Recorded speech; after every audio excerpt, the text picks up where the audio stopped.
What is up, Retro Maniacs? Welcome to the Retro Card Chat Podcast. My name is Mike, and I am from Mike's Retro Trading Cards. And I'm joined by the two hunkiest boy toys in all of podcasting. They are Joe Day and EP Eric Pahalik. How are you doing, boys? I don't know if that says more about us or the other people everybody who else do sports card podcasting. I think it's probably the latter than the former. I'm doing well. I'm on, as you can see, I'm on vacation again. I'm out. I'm not in the home base. So the rest of the videos you see this week, I transport back to home base though quick. Oh, good. So yeah. You beamed up and then beamed back down. I beamed up, then beamed. Yeah. For those other two videos, but this one's too important early here on Monday morning that I had to be here and live, I guess. As you can tell by the fact that I don't know what I'm talking about right now, I am on vacation, so I'm just okay. A little bit of champagne on Monday morning. Champagne. Never hurt anybody. Yeah. EP, are you going to join me? I am. I got a beverage here. I'm going to open up. There you go. I got nothing but my coffee because you used to be a big champagne guy, Mike, back in the day. On New Year's Eve. Oh, well, used to be a big vodka guy. Used to be a big vodka guy. Vodka guy, too, yeah. Now I'm just old, and somebody has to drive this car, and not going to be. I said that all the way back in episode 1. I said, Mike, you're driving this train, man. We can do whatever we want. We can get crazy. Yeah. One of these weeks, I'll finally convince you that you need a different host of the show every week, and I'll finally be out of here. But what's going on, EP? I've never been called hunky before, so I appreciate that. Thank you. That was pretty great. That. Yeah. So I have excuse me. I got 3 things here at the top of the show that I want to talk about. First, Joe, I just want to first and foremost, Joe, thank you. This is amazing. I just wanted to say to you, congratulations on taking your vacation the week of May 4th. May the 4th be with you. Star Wars Day. That's great. I remember that was yesterday. Yeah, but it's the week of. Like you were on vacation for the weekend. Like you start your week on Sunday. Start your weekend. One of those weirdos. When you go on vacation, you start the weekend. The vacation starts the weekend before the vacation, and then it ends after the second weekend. I feel like that's the end of the week before, though, and then I feel like it's a beautiful mind here, or something. I'm like trying to calculate what's actually going on. Also, EP is trying to imply that I'm a huge Star Wars fan and took my vacation on May 4th because of that. You never taken one on September 8th, I don't think. So, I mean, that's Star Trek Day. You're on vacation on Star Wars Day, so that just explains everything to everybody. Yes, so, yeah. I just wanted to. Well, the Star Trek card investor can't take off on Star Trek. I'm working days. Right. First contact day, I'm working. There's a lot of days I have to work EP, and this is because it's such a crap holiday. I can take off. Whoa. Wow. Shots you baited me into that one. He baited me. I did. You saw all of this happen, so I'm just returning it in kind. And then I had a card show yesterday or 2 days ago on Saturday. And I was like the worst card show, one of the worst card shows I've ever set up at in terms of the amount of money I made. I made $20 profit, which is not a lot considering I did my typical EP thing where I stayed up the whole night before and got in my car and then drove on zero sleep to the place. And so it was one of those days, and I felt kind of off behind the table. I don't think there were enough customers to really kind of get into a groove. I mean, I had a couple cool customers, including one I'll talk about here in a minute. But like there, a lot of the regulars, but there was the volume was not there. Volume of people, and for somebody like me, I believe with the boxes that I have, the kind of boxes that I have, lots of $1, 50-cent, and 10-cent cards. I think I need to have volumes of people going through that stuff and buying that stuff for me to really, and not right before you're about to leave, right? Well, I mean, listen. My nephew had a concert. He plays bass in a band with 2 of his buddies, and I was doing his first ever concert. And I was like, "Dude, I'll be there. I'll leave the show early." And of course, somebody shows up at like 2:30, and I'm like, you know what? At 3:00, when this guy's done, I'm just gonna go ahead and I'll shut down then. That dude was at my table until like 3:45.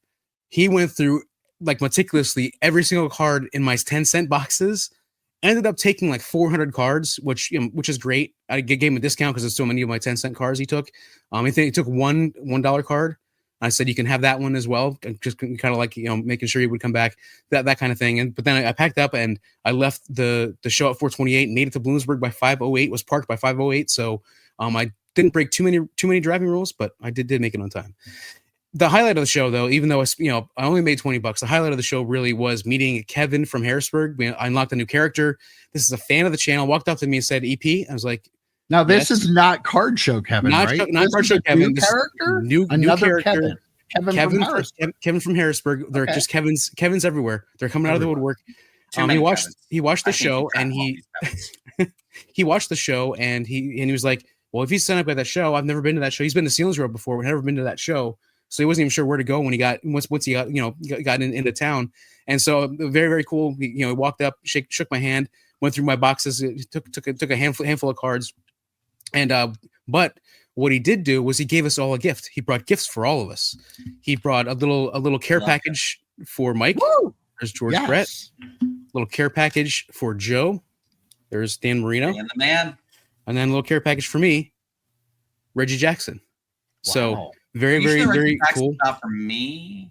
I'm pretty sure the Reggie Jackson is not for you, and the back is also a Reggie Jackson. I think that's. But you're the guy that collects Reggie Jackson, Joe, right? Yeah, I am the big. The baseball expert. Always have been. I don't think you can see the name on the back of that, Joe, but that's a Warren Moon back there. And then Joe or Mike, there's another. Now that is someone who watches the channel for sure. Exactly. He said he was a tiki barber in mind for sure. That he said, I'm not sure if you've talked about this one. I'm not sure if you have this one. So pretty excited about that. But we had. I mean, he was there for quite a while. We talked for quite a while. I had some customers come and go as he's there. Back and forth. And so when it got to the point where it was just me and him, I started talking to him. So like, what do you like about the channel? What do you want to see more of? He's like, well, I wish you guys had more videos. Because he gets through our videos and he doesn't have anything else to watch. He doesn't like to watch many of the other sports shows. He tries to watch them. He's like, I can't get behind. Like, I can't relate with somebody who's opening $1,000 boxes, $5,000 boxes. It's just not my jam.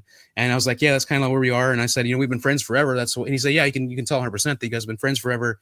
That's the way you guys play off each other. So it was great. He said that he was wondering, are all the boxes behind you that controlled chaos? Is that all real? Are they all full? I was like, oh yeah, bro, they're all filled. It's not AI. He's like, so how did that happen? Yeah. He said, how did that happen? I was like, well, remember we talk about opening cards in like 1999 and stuff, or maybe he even started it by saying 1999, how open all those cards. And I was like, yeah, back then I wasn't selling any of that stuff, man. Like I've opened all those boxes in 97, 98, 99, and before that, 1993, 1992, and I wasn't selling any of that stuff. And so all that stuff was piling up, and I got all these boxes full of these cards. And so, yeah, but anyhow, it was a really fun conversation.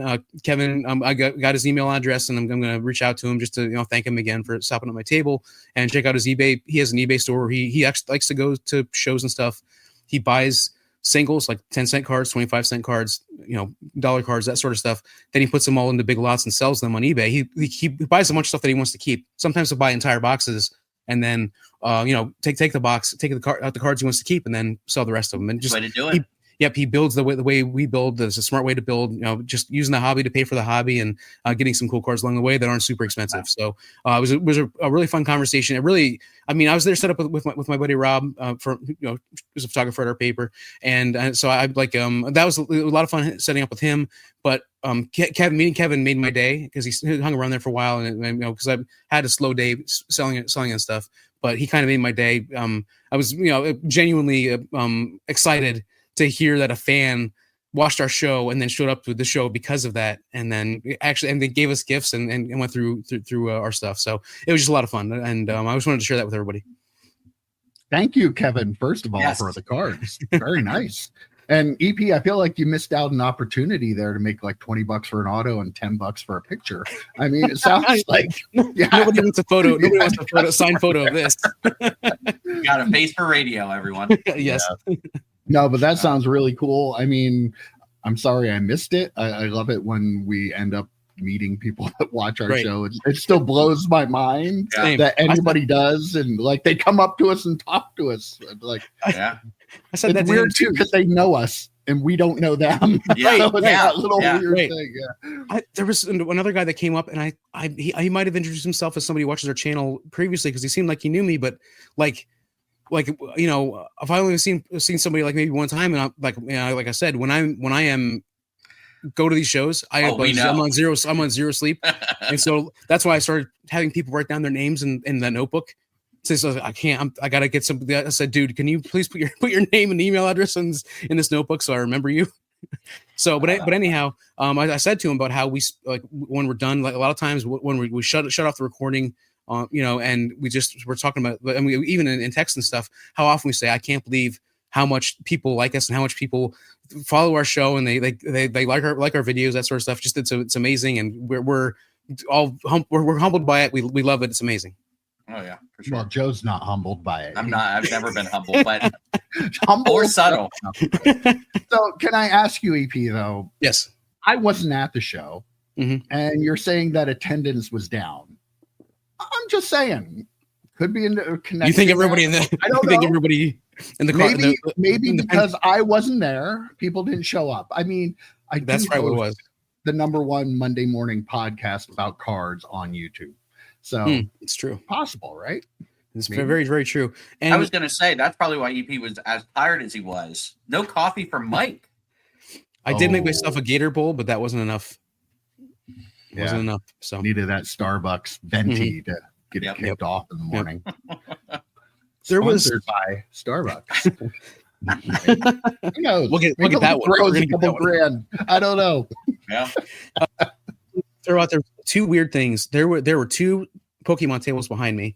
There, like the whole row of tables behind me were all Pokemon, except for one guy who had, from what I'm told, some sports cards that were a little bit overpriced. But there was one Pokemon card, two Pokemon cards or tables directly behind me. One of them had a case with two cards in it and a giant sign that said, "Sell me your Pokemon cards." And then another dude who had just one case of Pokemon cards and nothing else on the table whatsoever. And I'm pretty sure I heard him say at one point, "Well, I don't have any cash with me." So I'm not sure. I believe he was there just to trade Pokemon cards at 85%. So he would trade his cards for 85% of whatever card they had. So it was a very interesting. He paid $40 to sit there and had no cash and just that case that it seemed like all he was doing was trading these cards. So I thought it was just a weird thing that I mean, that is weird. Yeah. So anyhow, very, very, very interesting stuff going on. And in that regard, there were no 84 tables at this one, of course. They can't do that very often, but I do know the next show is May 24th. Mike, you asked me to find out what the next show was. It's May 25th, Memorial Day weekend. And there are already 43 tables already set up already like signed up for that show. Well, I'll think about it. I mean, I'll advertise it if I'm going to be there. I'm sure. Pretty sure they'll give me money to do that, right? Oh yeah. Maybe definitely. They'll pay me to set up at the show. They'll put your name on the flyers that go out. Yeah, be like I hope they don't want me to sign autographs though, because I am not. He won't signing autographs. I won't do it. Not even the triple. Not even the triple. Not gonna happen. Nope. There was one opportunity, and I messed that up on Easter, the weekend. Yeah, there was. Yeah, that one opportunity, and then you just don't show up. Yep. It's all your fault. He's sick. Sure. Sure. All right, let's get to it. You know, I don't know how old EP is. Put your guesses down in the comments below. But I do know that he has been waiting his whole life for this episode of the podcast, because we're going to be talking a lot about Topps, his favorite subject. I don't know. I'm not sure if the two of these guys here might get into it or not. I'm not saying they will. I'm not saying they won't. I'm just saying potential lies in here. But the Topps Industry Conference was this week. I don't know how I didn't get an invite. I'm a little disappointed. Michael Rubin, like, I thought we were like this, you know, I was at the white party, but then I don't get to go to the Topps Industry Conference. Like, come on, that's a little messed up. But I believe it was held in Atlanta, Georgia, so that was far away. Hey, I've been there. Wait, who else is in Atlanta, Georgia? I don't know. Who? Jeff Wilson. Oh, shit. I didn't bring my conspiracy hat. Never heard of him. But we have a bunch of news notes from that, so I figured I'd just go through it, and we can all talk about these different points. So if you don't like tops, I hate to say it, but you're probably going to want to turn off now. So, but anyway, there we go. Joe gone. I don't blame him. I believe too if I remember where the button was. But if you don't like tops, just wait for Joe Day's responses to all the top That's stuff. True. And this is this actually going to be a great show for them. Yeah. Regardless of what we're talking about, if you don't like it, you can just listen for Joe's response, and you'll be like, "Yeah." That's why Joe is the star of this show. Okay, let's get to it. The first thing, the big news out of here, is a new Bowman red rookie card logo redemption. Bear with me on this because it's going to take a little bit of time to explain. In 2025 Bowman, they're going to have rookie cards where the rookie card logo is red. If you get that and that player wins the Rookie of the Year, you get $100 in Fanatics cash, which you can use on Fanatics Live if you like to gamble a little bit. You know what I'm saying? You can use it for Fanatics. You can use it anything that Fanatics owns, pretty much. You can use it for it. But it doesn't stop there. That is not it. If you get the guy, now keep in mind, everything I'm going to talk about from this point on is predicated on the fact that the guy won the Rookie of the Year. None of this stuff qualifies if the person didn't win the Rookie of the Year. So your player where you have the red rookie card logos got to be the Rookie of the Year. You get the $100. If they then go on to win an MVP or a Cy Young award, it will now be worth $300 in Fanatics cash if you held on to it. You passed up on the 100. You're like, okay, I think this guy's going to win an MVP, and he wins an MVP. Now you have 300. If he wins 2 MVPs or Cy Youngs, you get 500. You get $700 if he wins 3 MVPs or 3 Cy Young awards. And if you want to hold long term for that really big return on investment, you can get $1,000 in Fanatics cash if the player makes the Hall of Fame within 10 years of his retirement. Now, I'm not gonna totally crap on this because I think the initial idea is cool. We liked the MVP buyback. This is kind of extending that. It's also something, I'm guessing, because of the amount of players there, they're not going to be super limited. Let's be real. The amount of money they're paying out here, not a lot of money if you're holding a card for 10 years or holding a guy like 20 at least years.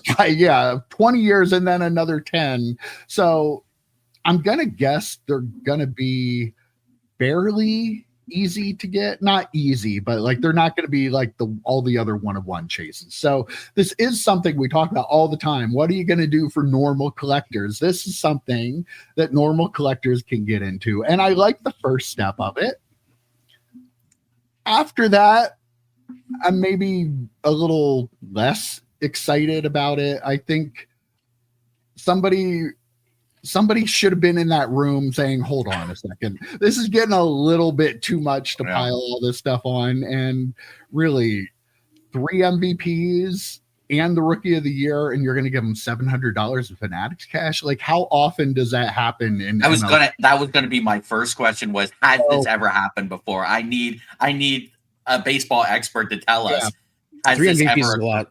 Yeah, it is a lot, especially winning the Rookie. You have to win the Rookie of the Year first. So I think the first step is pretty cool. The rest of the stuff is just kind of getting out of there. I kind of wish maybe instead of Fanatics cash, they could do like special cards of something really limited, something, they do all this really cool one-of-one stuff. You could do something cool like that. Like every level, that card would be more and more impressive. And you would end up with something that if this guy does have that Hall of Fame kind of career, would be worth way more than $1,000 at the end of 25 years or so. Yeah. I like you, Mike, when I initially saw this, I'm like, I like this. It's kind of like the buyback thing with the MVPs. What I like better about the buyback thing, though, was you had to trade it in at a card shop. right? So you had to go to a local card shop. The local card shop gave you, what was it, $25 or whatever in store credit. And then then it's involving a local card shop instead of the corporation, right? So you got people through the door, and I like that aspect of it. You're taking my favorite part of this buyback thing away, at this point.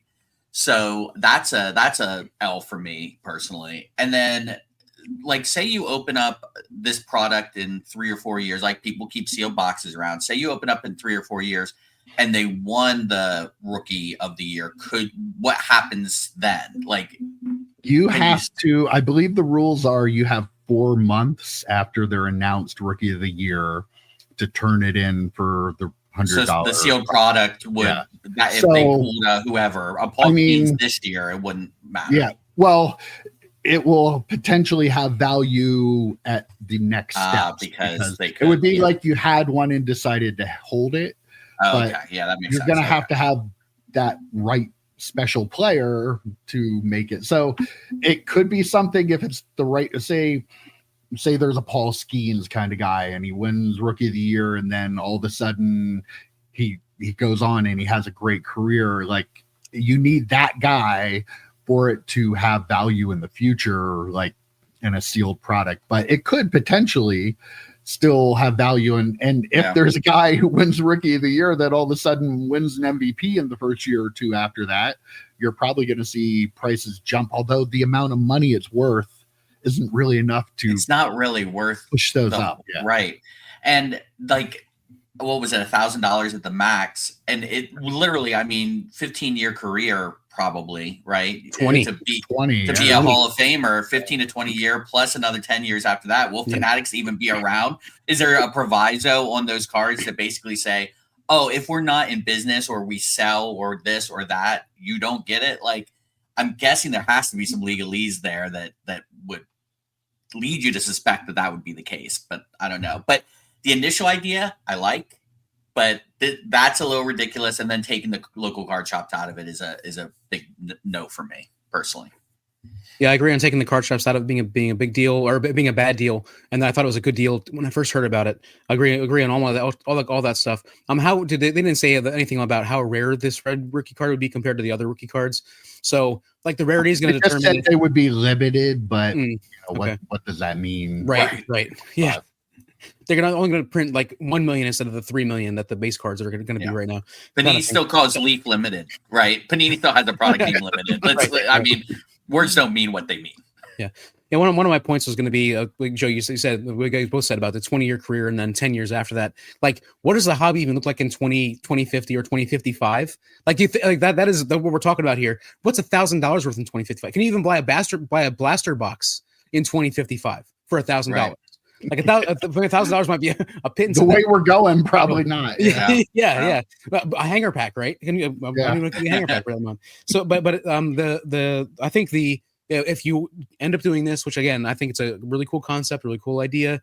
I think if the actual price for the Hall of Fame was like $10,000 or something, then we're talking about something potentially serious. Yeah, it's like I guess said, the chances of getting the Rookie of the Year, then the MVP, then 3 MVPs, then Hall of Fame, just getting that entire chain. It's like betting. It's like a parlay, right? Like you have to hit all the legs of the parlay. 100%. So just another different way of doing that. But in my opinion, if you're going to do this and you're excited about it, and you have a player like an Aaron Judge type player that comes up, you see them slam a bunch of homers, you think they can be an MVP, cash out after the first MVP. The chances of them getting completing all of these all the way through is so slim, in my opinion. Just a lot of players that win Rookie of the Year don't end up turning into anything else. So the rarity of the red cards, maybe they're super rare, so they're still going to be worth something later, but they probably all plummet except for the guy that wins Rookie of the Year. So yeah, I think I'd cash out after the Rookie of the Year. Like, take your money and run. Yeah.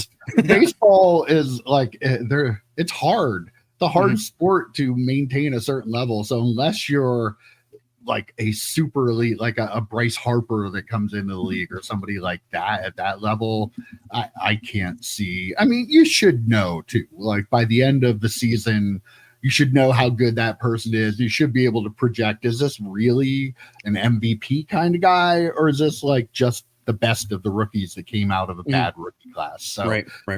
I mean, if I had that guy that looked like, and like I said, you usually know which guys are going to be more special. Keep them, but otherwise take the money.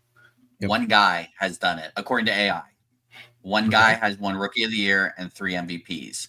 Now, correct me if this is wrong because AI is not perfect. Sounds right. There are a lot of Rookies of the Year like Pat Listash who don't end up ever being anything like Rookie of the Year. I can't. Was it Trout? Shohei. Okay. So now Shohei is the exception. Like if Paul Skeens won Rookie of the Year, right? Mm-hmm. Pitchers don't generally win MVP, do they? Well, no, it's rare. They can win Cy Young too. So he could, if he wins three Cy Youngs, that also. Yeah, it's MVP or Cy Young. I gotcha. Okay, that makes now sense, there is a bonus too. I think you get 400 if it's a pitcher that wins the Cy Young and wins the MVP, which I think was done 2 times a long time ago or something. That doesn't happen very often, but it could happen. I feel like they got into this and they were like, do it. Kershaw might have been the last guy to win MVP as a pitcher. Maybe? I don't know if he won MVP. I don't know. I think there was one relatively recently that did, but yeah. But like, can you picture sitting in that room? They started to get scared when they thought, yeah, but like, what if somebody actually does this? Like, we can't give them 10,000, Joe. We got to cut it back down. So it would have been a fun room to be in. And like I said, I joke around a little bit about it. I do like the idea. I just think don't hold trying to get any of these bigger prizes because that's probably going to be ridiculous. And again, unless you have a guy who's like Shohei, which you're going to know, then maybe you might want to take a chance on getting one of those 2 MVPs or maybe even a 3 MVP. Leave the Hall of Fame one MVP out of it. Yeah, I think the one MVP is if you get that one MVP, figure you win the lottery, right? Because Shohei won Rookie of the Year, 3 MVPs. How much longer is he going to play? Another 10, 15 years? So you're waiting another 15 years at least. To get that $300. Listen, let's be honest. There's a chance probably that one of the 3 of us doesn't make it to 2055, right? Jesus Christ. No, seriously. That's morbid 30, down there. It's 30 years. It's 30 years away. Man. I was going to make a joke about him saying, well, EP already has Shohei in the Hall of Fame, so we should just give him the money for that anyway. And then he goes the other way and goes morbid on us. Jeez, he's killing us all off. Wow. It's 30 years, dudes. Wow. How many references has he made to people dying in this hobby? Like dying or going to their respective Hall of Fames. One or the other. You're talking about dying, or I'm talking about people giving out puppies with boxes of cards. So wow. Yeah, exactly. Well, some other news. The NBA licenses actually go to Fanatics starting October 1st of this year. So that one is right around the corner. Their first release is going to be Topps Flagship in October. It's going to come out pretty much right away. Has the 2025 Topps baseball design. So I like it when they keep the same design across the different ones. I think that's cool. You know what year it is, regardless of what sport you're looking at. Some people may disagree. That's fine. But personally, I like it when the baseball, football, basketball all have the same. They expect Topps Chrome to be out by the end of the year. They're going to have a buyback program in basketball, which makes a lot of sense there too. And LeBron James autographs are going to make an appearance for the first time in a licensed NBA product in a long time. Take a big chug there, Joe. Get ready to talk about basketball. I'm excited. Wemby rookies, I suspect, in this product or not? No? Have we moved on? They can't. It was 2023, I think, right? That's adorable. Yeah. They shouldn't, but I'm with you, Mike. I like when all the products have the same design. LeBron investors, man, do you think they're nervous? Do you think they're like, oh shit, you know how Fanatics is? If they have his auto and they're paying him a ton of money, he's going to be signing a lot, and it's going to water down those upper deck autos. It shouldn't, because I think they're better autos. They're, probably all on card. Where with these, I doubt it. I'm guessing he's signing sticker autos. I don't know. I don't know. I'd like to see if you have LeBron James and you're having him sign sticker autos, you're doing a disservice, to the collectors. So I really hope they don't do that. But it's kind of been their MO. Panini's as well, in full disclosure. EP thinks I just do nothing but defend Panini here randomly on the show. Because I love them, but oh yeah, I love them. I think I've opened up a Panini product once. But yeah, it's nice that they're not putting out any more products. I think we talked about that through our text chain. They're not putting out unlicensed products of this or the football, which we'll talk about in a bit. But I'm glad it's back. I'm sure collectors will be as well. And yeah, LeBron James autos, I'm not going to be searching for them, but I'm sure people who have been priced out of the market on the upper deck ones are probably happy that they might get a shot at one. Yeah, Joe, you brought up the LeBron investors, but I mean, like the collector's going to be excited, like to finally get this. Like it's amazing, and to have it back on Topps products, which he's got Topps Chrome rookies from back in the day, right? So like in Topps, but not autographs. I don't think he ever signed for Topps. He had upper deck autos. I think he was always upper deck exclusive. I think he was. Yeah, might be right. Yeah. So these might be his first Topps autos. Oh, ever. There you go, first Topps auto. They're going to put that on the card, baby. Yep, they might.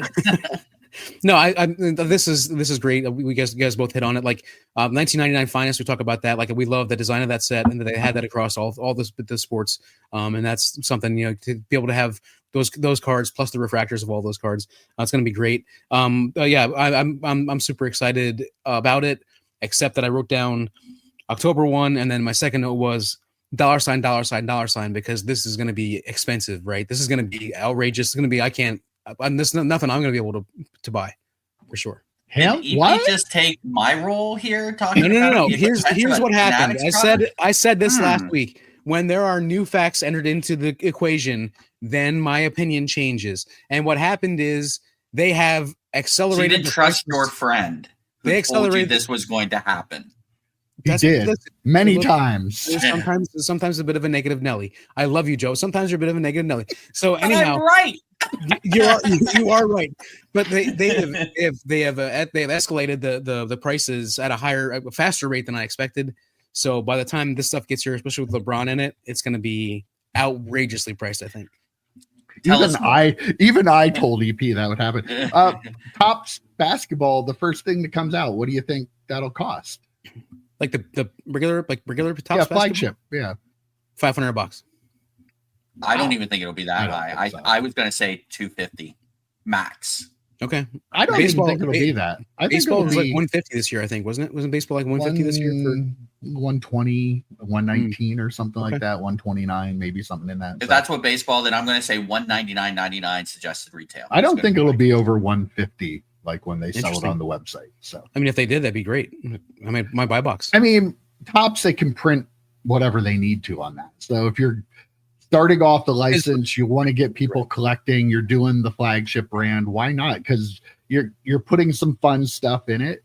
Like it's like regular Topps. We know that a base card from Topps baseball isn't going to be worth anything in 20 years, but you can pull some pretty cool stuff out of it. But you just, it's the one product they put out there that you have a chance to pull something cool in a lower end product. So I feel basketball, I'm hopeful won't be too expensive. Topps Chrome. Now I don't really want to. Finest is also super expensive. Like, I mean, it's not as much as Topps Chrome, but Finest is super expensive, and that's the product that I would love to get some Finest of basketball for sure. I wouldn't be shocked, by the way, just as a quick aside, I wouldn't be shocked if this is the only product in 5 years. Flagship is the only product that is under $200. Like this is the crumbs that I refer to it as the crumbs they give collectors. Well, I think Flagship will be the only crumb they give collectors across all the sports, and everything else will be, like you said, EP, like $500. I think 500 and up, but then Flagship is the one that they keep the collectors happy with. I think it'd be cool if they did heritage across all the sports and went back to the different years from all of those products, and that would stay under that price. But again, there's only two products compared to what the way it used to be. So I agree. And they don't have. They don't have heritage on the list for basketball. It's all kind of Inception and some other high-end stuff. So I'm afraid they're not going to give us a whole lot at a cheaper price. Football, though, the football license, we talked last week, we thought it was April 1st. It's actually March 1st, 2026. So a month earlier. But Joe, you kind of alluded to them not making any 2025 unlicensed football product, which is good. But I think you also referred to maybe last week when we were talking about this. Well, maybe they'll just throw a whole bunch of 2025 sets out once they get the license at the beginning of March. And that's what they're going to do. They're going, apparently, they're not releasing any unlicensed 2025 Topps Chrome, Finest, anything like that, because they're going to quickly release it after they get the license in March. Now, people will say, well, Prism doesn't come out till blah, blah, blah. But here's the thing. It's 2026. Topps isn't like making the last of their sets for 2025. They're making the first. I know it's going to be done, but I'm sorry. When you're producing it and releasing it in March as your first set, it's ridiculous to call it 2025, but that's what they're going to do. People are going to buy it. Nobody gives a shit what I'm saying about it. So it is what it is. But yeah, they're going to throw out some 2025 sets before they get the 2026 sets out. He calls me Negative Nelly, Prophetic Pete. I don't know. What do we want to, I mean, yeah, you called that one. Yeah, I like, of course. I mean, and I wasn't even on a large limb on that one. I mean, this seemed like obviously they were going to do it. And you make a really good point, Mike, about, yes, Prism does come out, National Treasures comes out, Flawless comes out, all well past the next draft. That being said, it's not their first products. You know, this is a long line of products, and it's usually their most expensive products they tend to have later, which I think the collectors would prefer, because then you see more, especially with Flawless National Treasures, you're seeing on-card autos, which do take a little bit longer, I'm guessing, to get back. So I prefer that anyway. That being said, to have your first products, I hope this is the only reason they're doing this is because they just got the licenses, that this is not a harbinger of things to come, that all their products are just going to be dumped the year after the actual season. Because if you think about it then, so they're putting out 2025 products in March of 2026.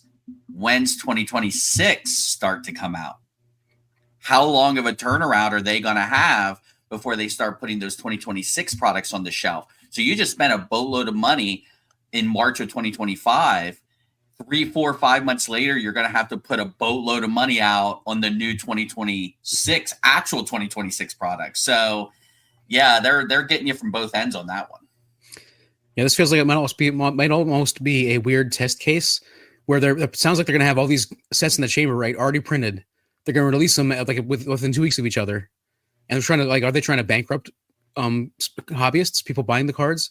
And if not, what? Of course, what? And if not, is this a situation where, well, if this works now, we're just going to release 2 sets every month for the rest of all time? They do that now. I mean, close to that now. It's going to be even worse though. Like, that seems like they're testing to see if they can super launch a bunch of stuff, put it out there, and see if people buy it. And people are going to go. They have the means of production too. If you think about it, they're printing. They're literally printing the money. Yeah, printing 24/7, probably, like 24/7, 365. And they don't have to print as much Panini stuff now too. So those printers are going to be freed up, and they're going to keep printing the product.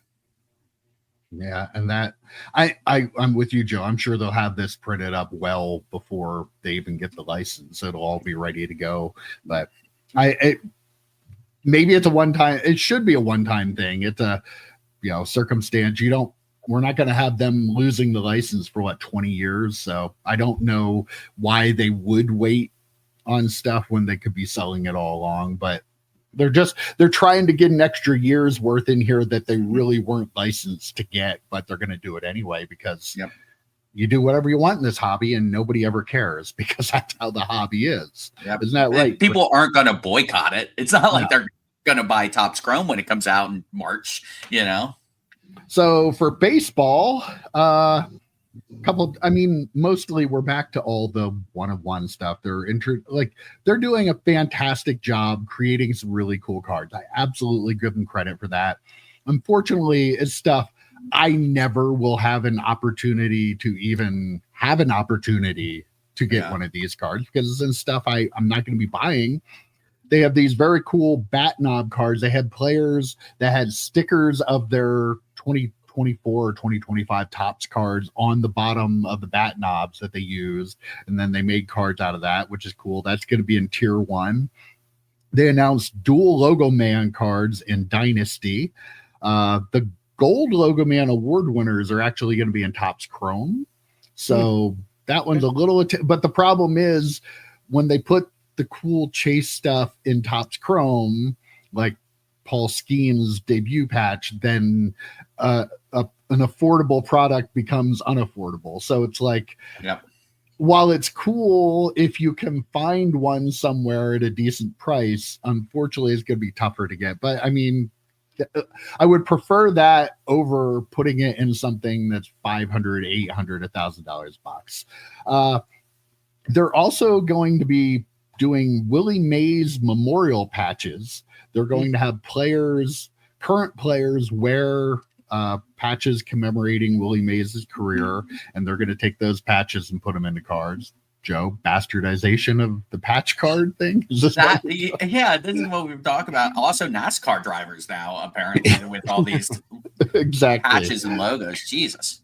And the one other bit of information about baseball cards are some of the sets are now only going to be released every other year.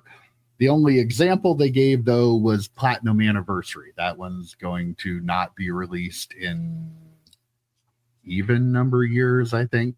Yeah, I think there won't be a 2024. There will be a 2025 of that. But some of the sets they're only going to do every other year, which sounds kind of like it works with a Platinum Anniversary, I guess. But I don't know. That's a little weird to me to do. Panini did it with a product. Panini did it with a product that was kind of high end, and it was like 4 or 5 cards. I wish I could remember that. Honors. It was Panini Honors, which was a playoff brand, and they did that. So like Kenny Pickett has a Panini Honors rookie, but Trevor Lawrence doesn't, which is kind of weird, right? But yeah, that's I'm not a huge fan of that. If you're gonna make it, just or cut it. I mean, if you're only gonna do it every other year, why don't you put your resources towards something else and just to make something else every other year? But yeah, these patch cards. And that's why I was kind of annoyed with the you were talking about the price, especially on the secondary market. Once you have one of these like chases, like that's why I was so annoyed when Fanatics didn't say, "Oh, hey, someone pulled the Skeens," and people kept going out and buying those boxes of cards at a much higher than suggested retail price, thinking, "Oh, I have a shot at this Skeen still." Again, you didn't, but people thought they did when they were putting down their money. So it's cool that they're putting them in lesser products, but then those lesser products go to an expense beyond what they should be, because unless you pull something like that, you just wasted money on, what'd you say, flagship? The base cards aren't worth anything in 20 years. I don't think they're worth anything in 20 seconds after the base cards, after you open them up. So, I mean, Fanatics seems like this person that like they really make one thing really good. Like they make the best omelets, but that's then all they eat are omelets because they make such great omelets. Try our steak and omelet combo. Try our shrimp and omelet combo. Right. And so they came up with this great idea with these debut patches. And it's like, well, that's now all we know how to do. We can't come up with anything else new. The same thing with the buyback. That was another idea that we liked. Now they're like, well, let's bastardize this one too. We make really good omelets. Now we make really good hash browns. Not as good as sheets, which I've been noshing on over here. Thank you, Mike, for that stuff. For that idea. But yeah, they really they find something they're good at and that people like, and they're just going to jam it down our throats until we can't take it anymore.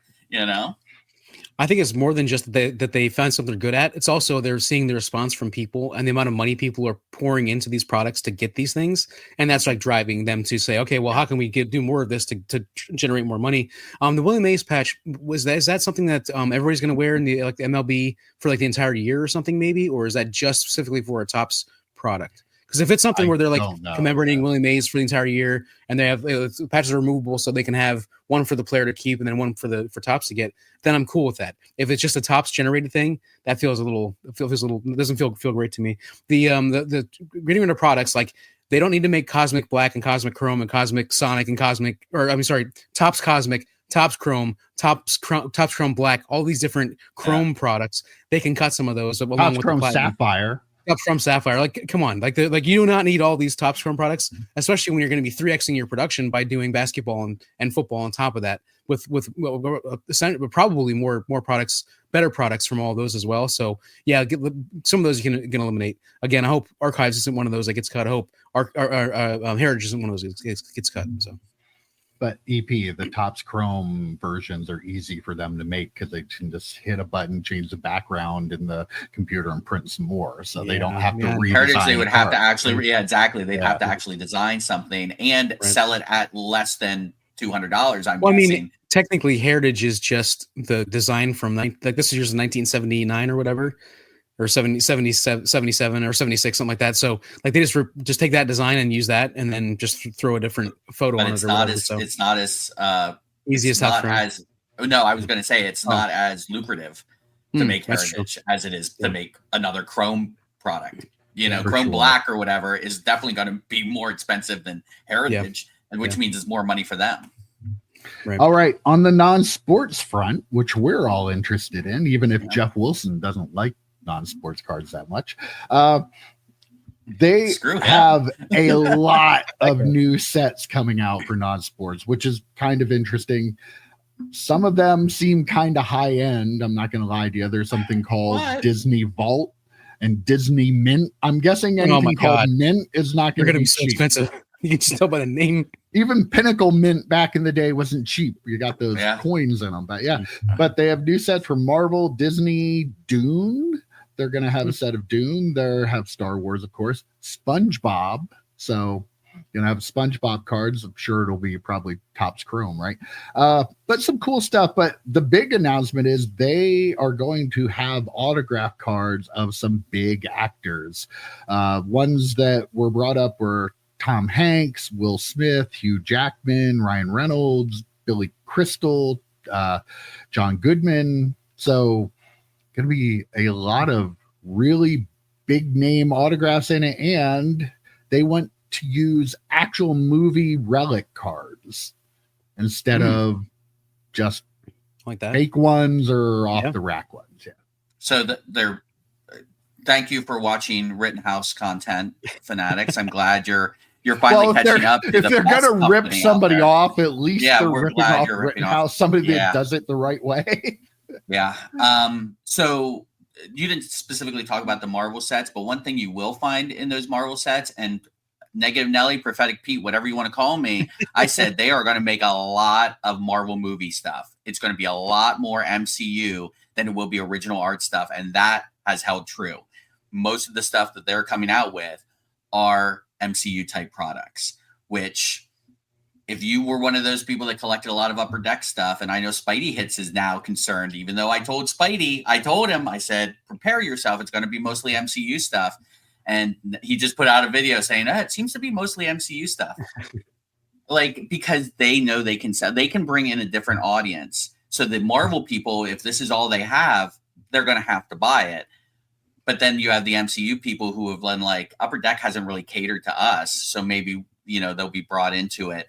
And then you can use a lot of those autos that, Mike was talking about for the Disney products. I'm sure there's some crossover with MCU properties. You mentioned Hugh Jackman, I believe. I wouldn't be surprised. I think they're doing a Deadpool set. I wouldn't be surprised if they have Ryan Reynolds.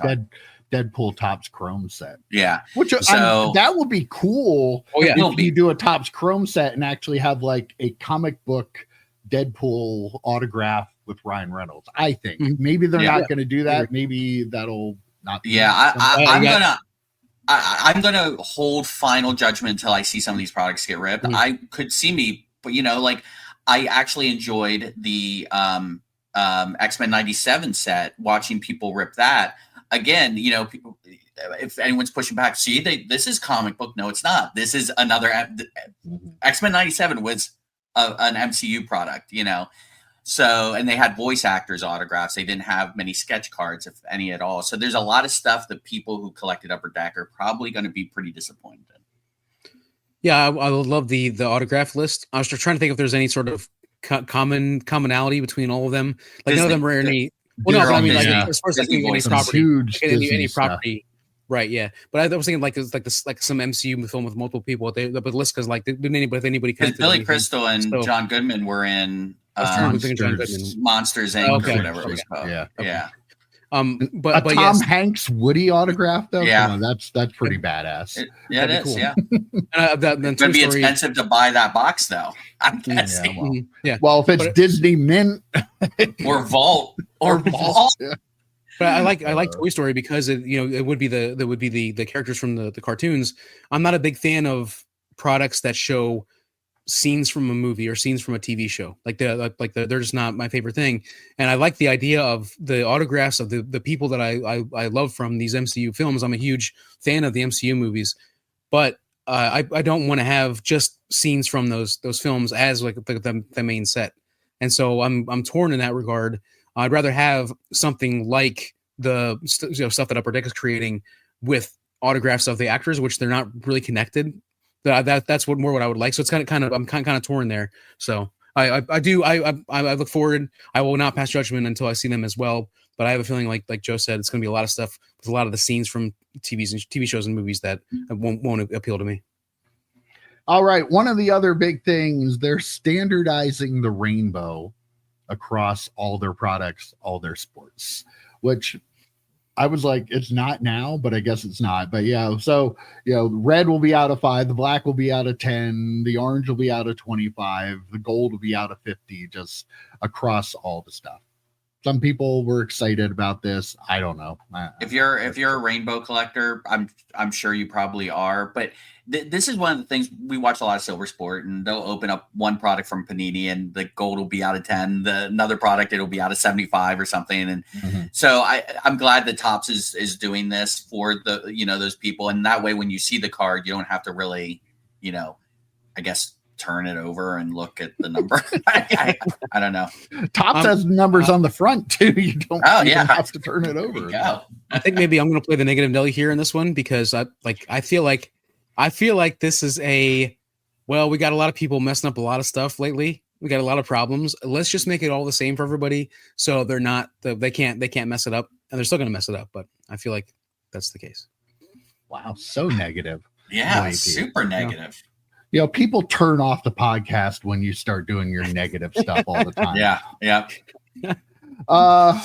They're going to have a scorecard for card shops to determine their allocations and stuff. Don't get me started on. I mean, that's I know some bullshit. Oh God. Between this and the FVP buyback being taken out of the card shops, man, they really don't like LCSs, do they? No, they want all the money for themselves. That's terrible. Or jumbos. True. Fanatics Fest going to be 40% larger and 30% more vendors, more dealers there this year. So I have no idea how much that comes to. But will they cancel just before they start this? Before they have it though? They might. I don't know. Okay. Probably not this one, but apparently the dealers though are not going to be in their own little confined area this year. Though I think they're supposedly going to be spread out a little more among the whole thing, which someone's going to get beaten in the head by an errant football that was thrown, right? Like, that sounds like it should be good, but then again, I'm not totally sure it is, because I understand you're trying to get the people who aren't there for cards, that are there for the sports stuff, to maybe buy cards. But then at the same time, you're making it more difficult for the people who are there to buy cards to maybe find the dealers they want to find. So I mean, I'm not going to say which is right or wrong, but it would maybe concern me a little bit. I know some of the dealers, that was a complaint of theirs, that they were tucked away and they didn't get the non-card people there, but are you turning non-card people into card people at an event like that? I feel like you're not. They're there to do the things they want to do. And okay, so I did this with the NFL experience, but I want to go also get in line to get Rhea Ripley's autograph. And am I going to stop and look at these cards you have? And buy that? Is that going to be a priority to me, or is it going to be? I feel like there's a lot of stuff to do there. So the people that don't want cards are going to be concentrated on going from point A to point B and getting in the things they want to do, and might not actually add to the sales very much, and they might lose some sales if people who want cards like have to walk around and find them fighting among the other people. I don't know. Maybe I'm just negative.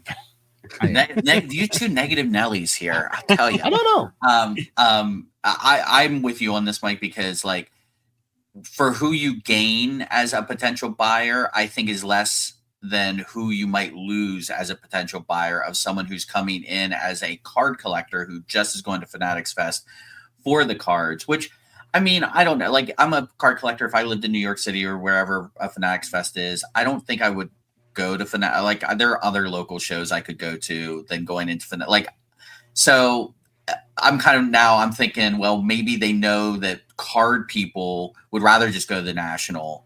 So maybe we'll try and sprinkle in cards within this larger event. So that way the non-card people who are the ones who are actually showing up to this event may be interested in cards.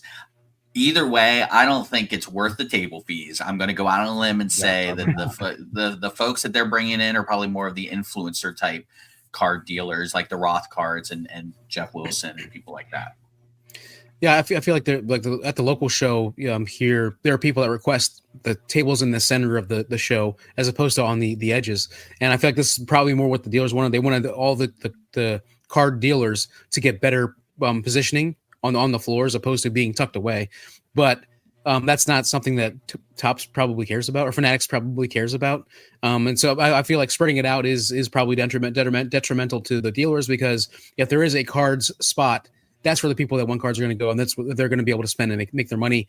If they're spread all over the place, like Mike said, like people are going to be there. I don't see a lot of people at that thing running around either to try to find the dealer that they wanted to visit. If there's all this other stuff going on that they have, and even some small interest in, they're going to just get distracted and go to that thing anyway. And at the like Joe said, they're going to the people that really want cards are going to go to the national. They're not going to this show anyway. And I can see Fanatics side of it, though. You're trying to grow the hobby. You want to get some of these sports fans into cards. So, like, I totally do understand why they're doing it. So maybe you just need to consider as a dealer, this isn't a card show. It's not meant to be a card show. So you need to consider, is it worth paying the price for the table, like Joe was saying, and going to this to try to sell cards? Maybe you as a dealer can do something to try to get the card collectors collecting. So I guess if you look at it as a card show, it's really a bad idea. But since it's not a card show, I don't think it's really fair. Even though I just criticized it, I don't think I was fair in how I criticized it, because I was thinking of it as a card show, and it's clearly not a card show. And they're making a point that it's not a card show. So, but they have 30% more dealers there. I go to do trade shows for work every so often, and one thing that the people who organize these shows do is they'll give the entrance like a card, and you go around and you have to get stamped by every one of the dealers or every one of the stands. And something like that, I think if Fanatics said, hey, if you go to every stand and collect, we made special cards for every card dealer. If you collect the entire set, you get a photo op with Tom Brady, or you get something like that, and like make people want to go to these card stands, make people want to go to these tables. But they're not going to do that. It's just easier. Let's just spread them out and then see if that works. And if not, call them up. I think it would be something like $500 of Fanatics cash. It wouldn't be a deal with Tom Brady. They'd give people their free hit. Right. But it's Tom's not doing that. Right. That's something. All right. Do something like that. Yeah, that's a good idea. We have a little bit of time here. So this is not from the whole industry conference, if have this right, but it did come out that KPMG, they were the company that was auditing whether or not Topps distribution of their high-end cards was actually random. Which, a lot of the talk of, everything going to certain breakers has really died down over the last year, I would say. You don't hear as much about that anymore. Maybe they changed their process because they knew they were being audited. I don't know. Yeah. But anyway, this company KPMG found that the distribution of the high-end cards was completely random.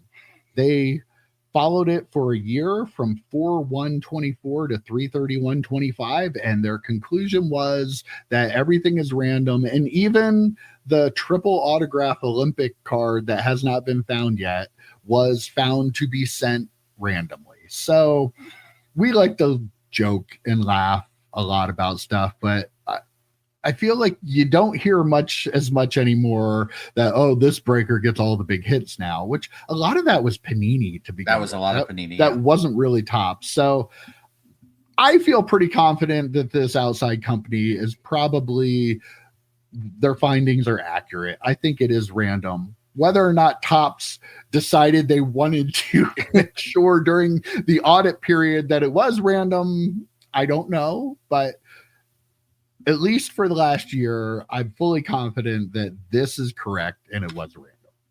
Yeah, this company, the Fanatics, came in, paid to come in and audit them. Independent company, paid for by Fanatics. I'm just saying.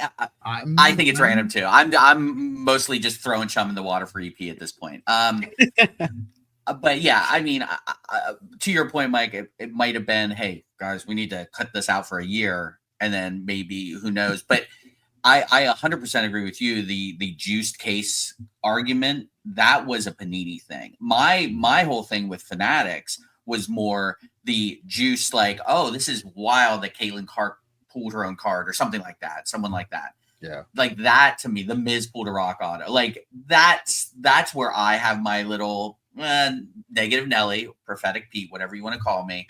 That's where I have my pause and think about it.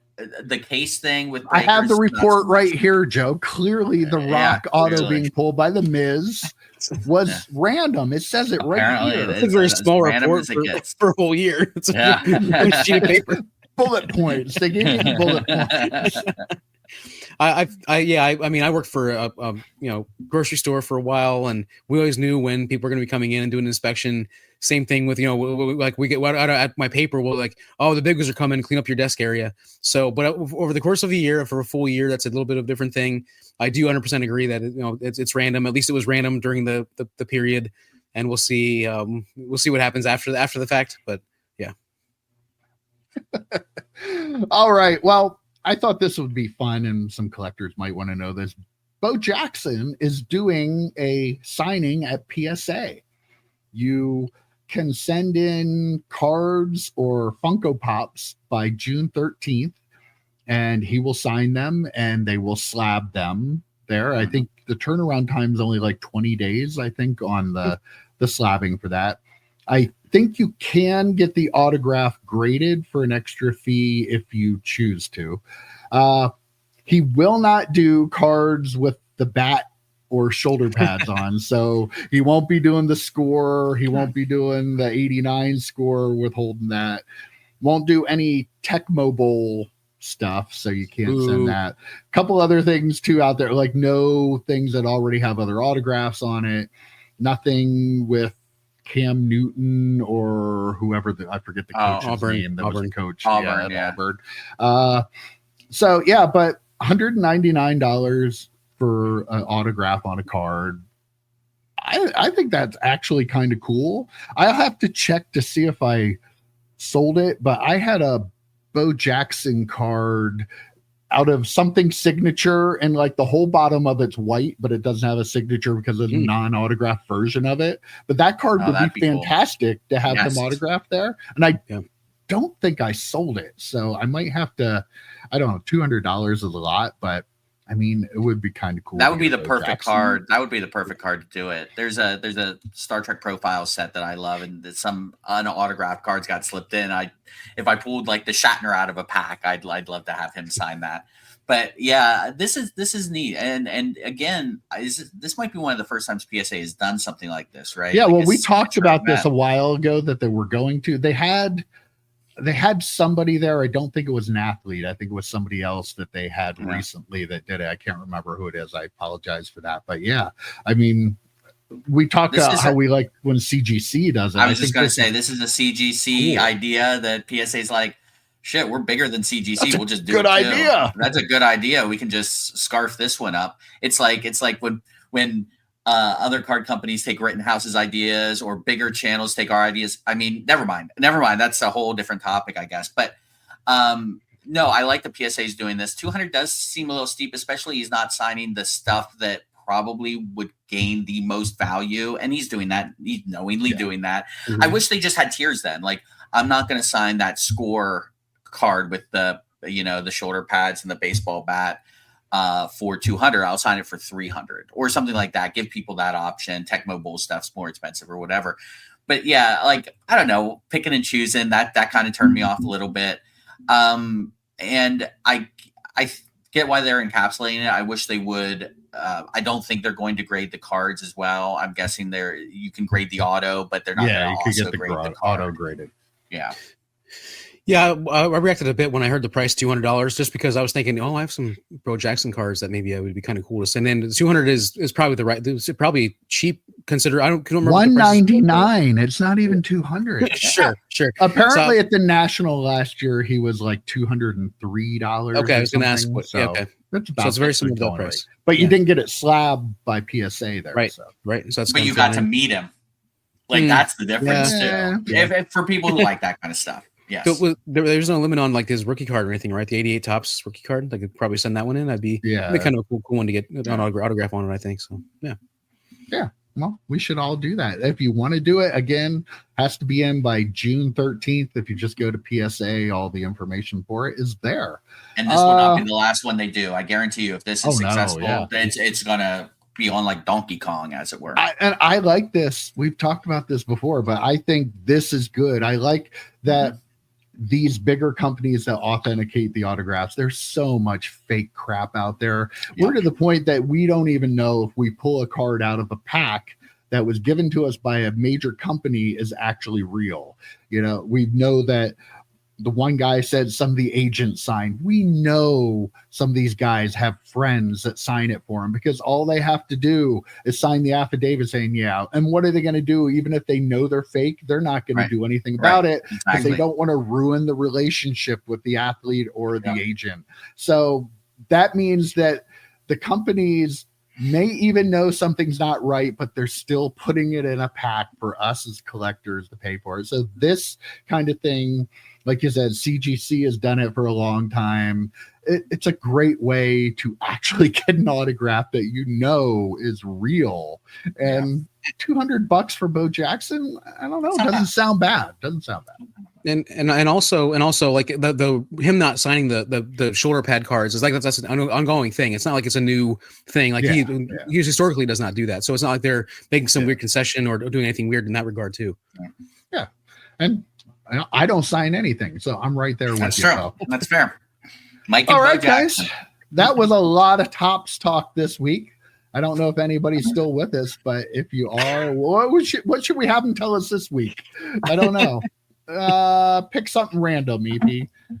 Ask the viewers a question. So no, just type the word genuflect in the. I don't even know how to spell that. How are they going to type exactly? It? They have to look it up and then put it in. Yeah. All spellings accepted. Yes, I was going to say whatever you think it should be. Genuflect. There you go. If you're still watching, just comment genuflect. I think I said that right. Don't ask me how to spell it, though. I'm not going to tell you. Other than that, I think we had a pretty good chat this week, and I will see you next week. Maybe. Yeah, why not? Let's do it. Let's do it again. All right, see you guys. Adios.